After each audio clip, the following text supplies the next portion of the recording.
আজ আমি সামনে কীভাবে পাপ বানাতে হয় সেটা দেখাবো, এরপর পিছনে খোপা করা যায়। তো যে কোনো আমরা হেয়ার স্টাইল বানানোর আগে হেয়ারটাকে সুন্দর করে আঁচড়ে নেব।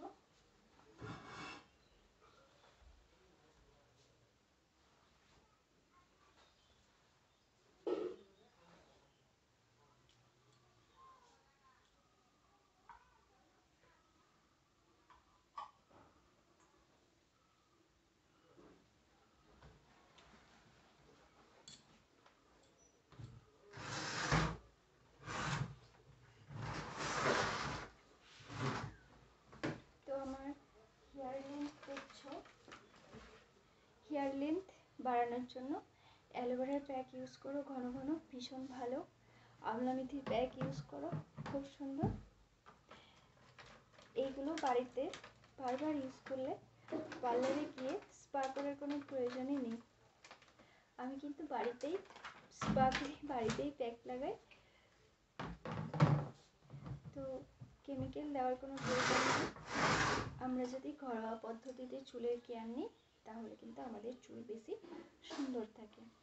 তো শুধু বাইরে থেকে যত্ন করলে হবে না, ভিতর থেকেও আমাদের সতেজ থাকতে হবে। তো সবার পক্ষে সম্ভব নয় যে সমস্ত খাবার খেলে আমাদের চুল স্কিন ভালো থাকে, সবার তো আর খাওয়ার সামর্থ্য নেই। আমরা মধ্যবিত্ত ফ্যামিলির থেকে বিলং করি, তো আমরা যতটা সম্ভব ততটাই চেষ্টা করব যাতে আমাদের স্কিন হেয়ার খুব সুন্দর থাকে। তো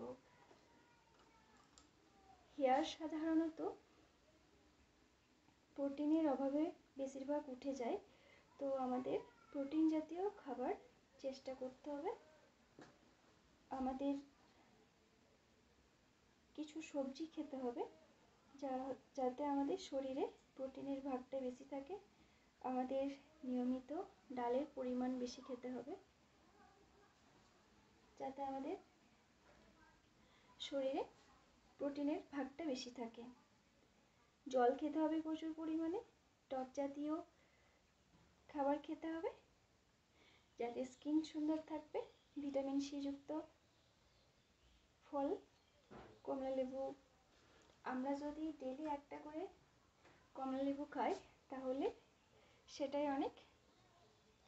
80% ভিটামিন সি আমাদের শরীরে চলে আসে। তো খাওয়া দাওয়াও করতে হবে এবং কেয়ারও করতে হবে, ভিতর থেকেও সতেজ থাকতে হবে, না হলে আমাদের প্রোটিনের অভাব হয়ে পড়বে। এবং বাইরে থেকে আমরা যতটা কেয়ার নেওয়া সম্ভব, যেরকম অয়েল ইউজ করব, প্যাক ইউজ করব, তো এগুলো ইউজ করবো। এগুলো তো বাইরে থেকে, তাই না? তো আমাদের সবসময় ভিতর থেকেও একটু সতেজ থাকতে হবে। যার যতটা সামর্থ্য সে সেইভাবেই সবজি ফল এগুলো খেতে হবে। তো আমার পাপটা বানানো হয়ে গেছে, একটু সাইডে চলে এসছে। আমার হেয়ার এত সিল্ক যে একটু সাইডে আঁচড়ালাম তো সাইডেই চলে এসেছে।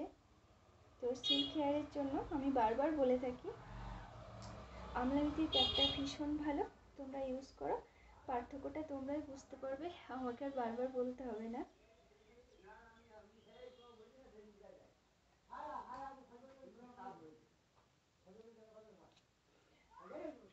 তো এইভাবে সামনে কোনো কিছু ছাড়াই পাফ তৈরি হয়ে যায়। তো আমরা পাফ স্টাইল করে হেয়ারটা খোলাও রাখতে পারি।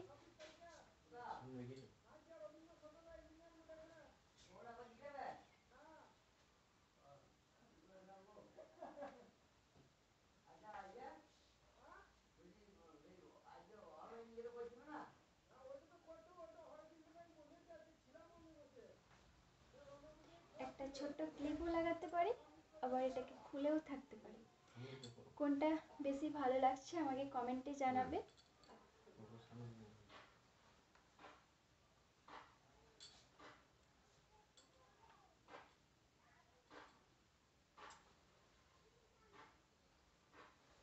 আমরা এইভাবেও থাকতে পারি, একটা ছোট্ট ক্লিপ লাগিয়ে।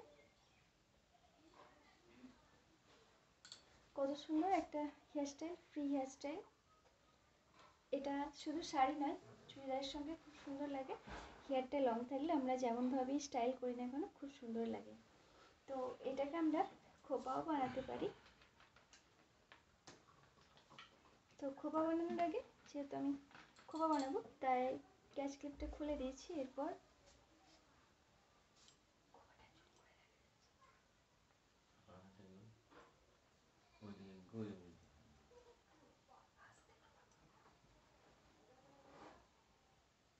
ঠিক আছে,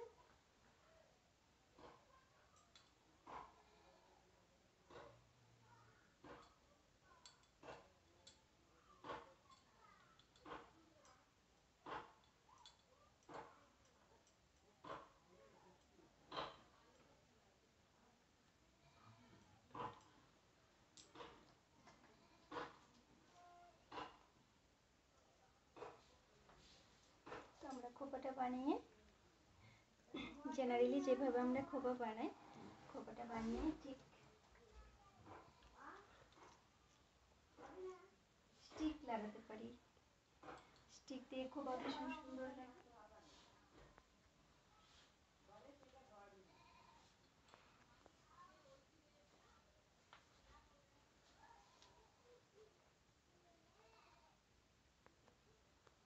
তো আমরা এই ধরনের হেয়ারস্টাইল বানাতে পারি, ভীষণ ভালো। তো আমি এটা বান ড্রপ দেখাচ্ছি, দেখো আমার হেয়ারটা কত সিল্ক।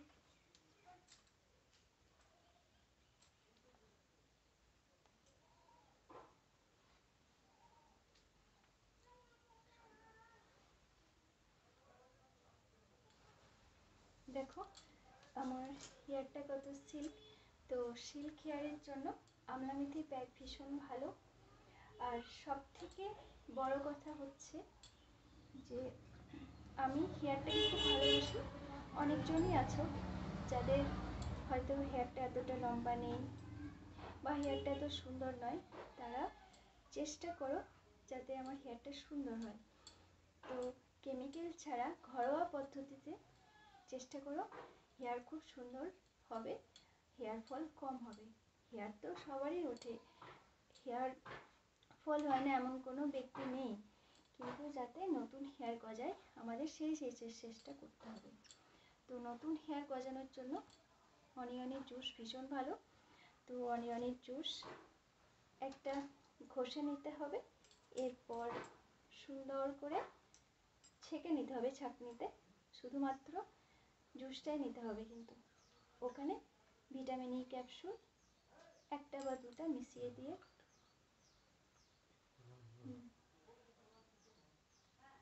একটা বা